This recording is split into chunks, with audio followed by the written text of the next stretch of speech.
نحمده ونصلي على رسوله الكريم. அல்ஹம்துலில்லாஹ். அல்லாஹினுடைய பேரருளால் 28 தராவி தொழுவை தொழுது விட்டு அமர்ந்திருக்கிறோம். அல்லாஹ் நம்மளுடைய தராவி தொழுவை கபூல் செய்வானாக. நம் நோன்புகளை அல்லாஹ் ஏற்றுக்கொள்வானாக. மீதமுள்ள நாட்களில் ஆரோக்கியமாக நோன்பு வைப்பதற்கும் இபாதத் செய்வதற்கும் எல்லாம் தௌஃபீக் செய்வானாக. பொதுவாக லைலத்துல் கதருடைய இரவு வருகிற போது ஒரு மகிழ்ச்சி, குர்ஆன் ஓதி முடிக்கப்படுகிறது. 27 நாட்கள் அல்லாஹினுடைய திருவேதத்தை கேட்டிருக்கிறோம் என்று ஒரு மகிழ்ச்சி இருக்கும். ஆனால் முடிந்த பிறகு ஒரு வேதனை. என்னடா இது, 27 நாள் அல்லாஹினுடைய குர்ஆனை ரசிச்சு கேட்டோமே, முடிஞ்சு போச்சு சீக்கிரமாக. ஒரு முஃமினுடைய உள்ளத்தில் இப்படி ஒரு வேதனை இருக்கணும். முடிகிற போது ரம்ஜான் சீக்கிரம் போயிருது, முடிய போது இன்னும் 2-3 நாட்கள்ல என்ன அமல் செஞ்சிருக்கிறோம், நான் செஞ்ச அமல்லாம் இது ஏற்றுக்கொள்ளப்படுதா இல்லையா, அல்லாஹ் என் நோன்பெல்லாம் ஏத்துக்கிட்டானா இல்லையா, இந்த பயத்தோடையே இந்த இருக்கக்கூடிய 3 நாட்களை நம்ம கழிக்கணும்.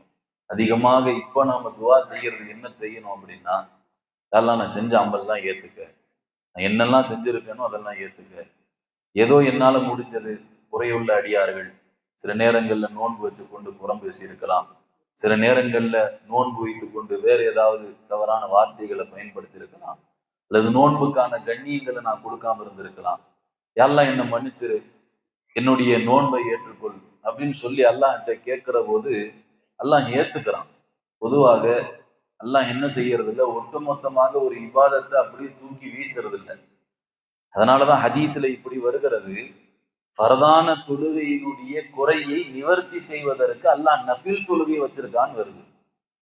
பொதுவா ஃபர்தனுடைய குறைய ஒரு நிவர்த்தியே செய்யப்படாது அப்படின்னா அல்லாஹ் தூக்கி வீசுறான் அப்படின்னா, அப்போ அப்படியே இருந்திருக்கலாமே. ஏன் பெருமானார் இப்படி சொன்னாங்க? நஃபிலான தொழுகைகள், சுன்னத்தான தொழுகைகள் இதெல்லாம் எதுக்கு? ஃபர்தை நிவர்த்தி செய்யப்படுவதற்கு தான் நஃபில் சுன்னத்தான தொழுகைகள். அப்ப என்ன தெரிகிறது, அல்லாஹ் ஒரு இபாதத்தை பொட்டம்பொதுவாக அப்படி தூக்கி வீசுறது இல்லை. இதுல குறை இருக்குது, இது சரியில்லை, இவன் தப்பா செஞ்சிருக்கிறான், இவன் சரியா நோன்பு வைக்கல என்று அல்லாஹ் வீசுறது இல்லை. அதை நிவர்த்தி செய்வதற்கு அல்லாஹ் வேறு ஏதாவது ஒரு வழியை வைத்திருக்கிறான்.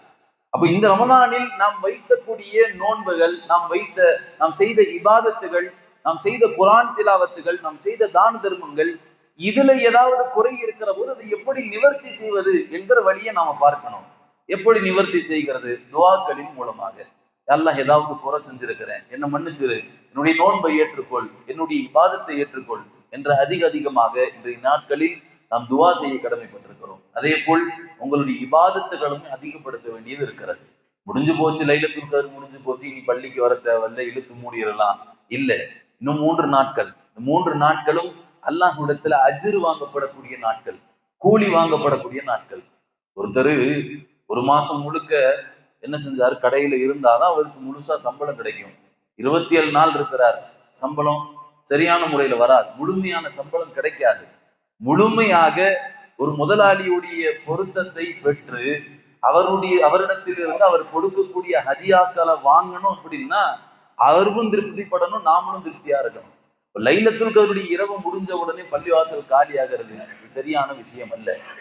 அருமையானவர்களே, ஆக இந்த கடைசி நாட்களில் நாம் அதிகமாக துவா செய்ய வேண்டும்.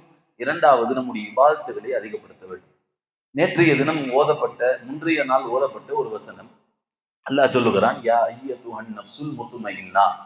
மலக்குமார்கள் சில ஆத்மாக்கள் ரூஹை கைப்பற்றப்படுகிறது போது இப்படி ஏலான் செய்வாங்களாம், நல்ல ஆத்மாவே, நிம்மதி பெறுகிற ஆத்மாவே, ரூஹே, இர்ஜிஇ இலா ரப்பிக, இறைவன் புறத்தில் நீங்கள் திரும்புங்கள். ராதியத்தும் மருதியா, இறைவனும் உங்களை பொருந்திய நிலையில், நீங்களும் இறைவனை பொருந்திய நிலையில் நீங்க அல்லாஹ்கிட்ட போங்க என்று அந்த ரூஹை பார்த்து மலக்குமார்கள் சொல்லுவாங்களாம். அடுத்து என்ன சொல்வார்கள்? ஃபதுஹுலி ஃபீ இபாதி, என்னுடைய அடியார்களுடைய கூட்டத்தில் நுழையுங்கள். எந்த அடியார்கள்? நல்லடியார்களுடைய கூட்டத்தில். வதுஹுலி ஃபீ ஜன்னதி, எனவே சொர்க்கத்திற்குள் போங்கள். என் நல்லடியார்களுடைய கூட்டத்தில் நுழையுங்கள், என் நல்லடியார்களோடு சேர்ந்து நீங்களும் சொர்க்கத்திற்கு போங்கள் என்று அல்லாஹ் மலக்குமார்கள் சில நல்ல ரூஹுகளை கைப்பற்றப்படுகிற போது இப்பேற்பட்ட வார்த்தைகளை சொல்லிக் கொண்டே அந்த ரூஹை கைப்பற்றுவார்கள் என்று குரானில் வருகிறது. பெருமானா ஸல்லல்லாஹு அலைஹி வஸல்லம் சபையில உட்கார்ந்து இந்த சொல்லிக் கொண்டிருக்கிறார்கள். ஹஜ்ரத் அபூபக்கர் ஸிதீக் அவர்கள் இருக்கிறார்கள், பல சஹாபாக்கள் இருக்கிறாங்க. அபூபக்கர் ஸிதீக் அவர்கள் இருக்கிறார்கள், யா ரசூலுல்லாஹ், இப்படியும் மலக்குமார்கள் சொல்லுவார்கள், இப்படியும் சில மலக்குமார்கள் சொல்லுவார்களா, இப்படி சில ஆத்மாக்களுக்கு ரூஹுகளுக்கு சொல்லப்படுமா என்று அபூபக்கர் ஸிதீக் அவர்கள் கேட்கிற போது பெருமானா ஸல்லல்லாஹு அலைஹி வஸல்லம் சொன்னார்கள், அபூபக்கரே, நிச்சயமாக இப்படி சொல்லப்படும், அதிலும் குறிப்பாக உமக்கு கண்டிப்பாக இப்படி சுப செய்தி உண்டு என்று ஹஜ்ரத் அபூபக்கர் ஸிதீக் அவர்களை பார்த்து பெருமானா ஸல்லல்லாஹு அலைஹி வஸல்லம் அவர்கள் இங்கே அவர்களுக்கு ஒரு அங்கீகாரத்தை, உங்களுக்கு சொர்க்கம் இருக்கிறது என்கிற ஒரு சுப செய்தியை ஹஜ்ரத் அபூபக்கர் அவர்களுக்கு சொல்லியிருக்கிறார் என்பதாக பார்க்கிறோம். பொதுவாக ரூஹு கைப்பற்றக்கூடிய நிலைகளை பார்க்கலாம். சில ரூஹுகளை மலக்குமார்கள் கஷ்டத்தோடு கைப்பற்றாங்க. அப்படியே உடல்ல இருந்து வரவே வராது. ஒரு முள்ளு செடியில ஒரு துணியை போட்டு இழுத்தா அல்லாஹ் பாதுகாக்க வேண்டும். எப்படி சிரமப்பட்டு நாறு கிழிஞ்சு எப்படி அந்த துணி வருகிறதோ அதுபோல் அந்த ரூஹுகள் வேதனையோடு சிரமத்தோடு கஷ்டப்பட்டு ஒரு துணி கிழிவதை போல உடலில் இருந்து கிழிந்து கடினமான முறையில் அந்த ரூஹை கைப்பற்றப்படுகிறது. இது ஒரு நிலை. இன்னொரு நிலை, நல்லோர்களுக்கு ரூஹுகள் எப்படி கைப்பற்றப்படுகிறது, ஒரு பாலில் விழுந்த ஒரு முடியை எடுப்பதை போல. எந்த சிரமமும் இல்லை, பால்ல முடி விழுந்துருச்சு, இப்படி எடுத்து தூக்கி போட்டுறார், அவ்வளவுதான், லேசான முறை.